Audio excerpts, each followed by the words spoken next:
Welcome back to Untermeyer Gardens on behalf of the City of Yonkers Parks Department and Untermeyer Gardens Conservancy.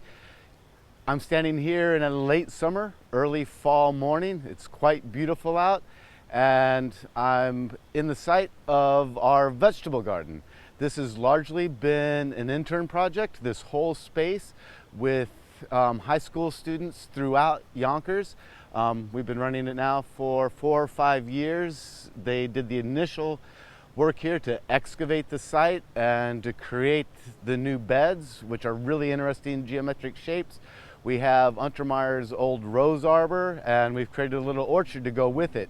We weren't quite ready to plant vegetables this year, so in some gesture of solidarity with Ukraine and to have a great display, we've planted 33 different cultivars of sunflowers or Helianthus in this space, from dwarfs to doubles to talls.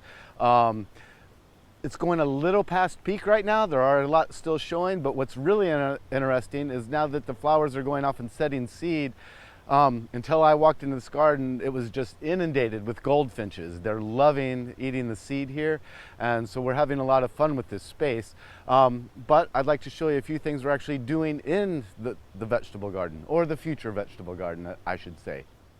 So now we're down in the vegetable garden, and again, with the help of the Yonkers interns, we've been able to create a really interesting space with very clever geometrical shapes throughout the bed. Fortunately or unfortunately, our plants are so vigorous this year that those shapes aren't quite visible at the moment, but there are some really interesting plants in here. I'm looking here at a Russian red pomegranate that should be hardy for us. Its first year survived through the winter and has put on good growth through the year, so we're looking forward to a harvest of pomegranates in the next few years from that plant. We've also tried to include some herbs into this space, and one that has exceeded my expectations is this lemongrass. It's Cymbopogon citratus. In the past I've grown it, I've seen it get about knee height. Now it's almost as tall as I am, and adds a whole different element to a vegetable garden. Again, we have some really interesting bed shapes down here. There's sort of a circle motif, which again you can't see at the moment.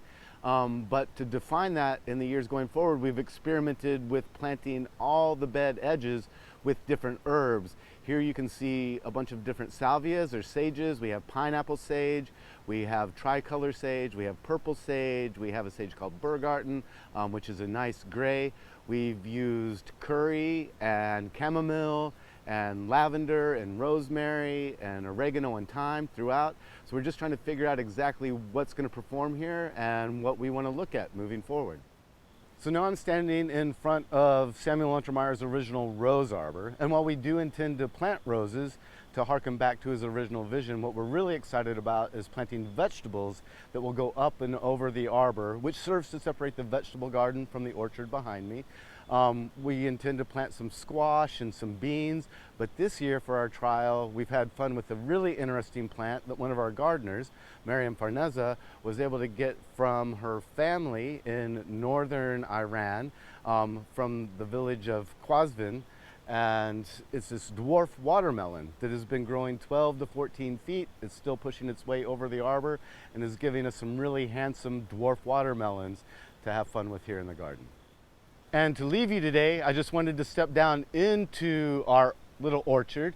The paths here are exactly what Untermeyer had put down, so we were just able to restore those. It's a great shape. Again, I mentioned the fun geometry that we have up in the vegetable garden. This area really inspired that, in addition to what we found up in the vegetable garden. You can see here in the foreground, there's a Roman grill that came from the Vista landing columns that support the ancient Roman columns. And here I have a bunch of pairs of apples and pears themselves lining up behind me. We found some hopefully disease-resistant cultivars. And additionally, just out of shot, we planted a couple of pawpaw trees as well. Not as well known of a fruit, but a nice Midwestern native, makes me feel at home in the garden. So this whole area, again with the help of the Yonkers High School interns, we've been having a whole lot of fun. It's turned out much better than I had hoped for. and it's only going to get nicer and nicer as we figure out how to use this space.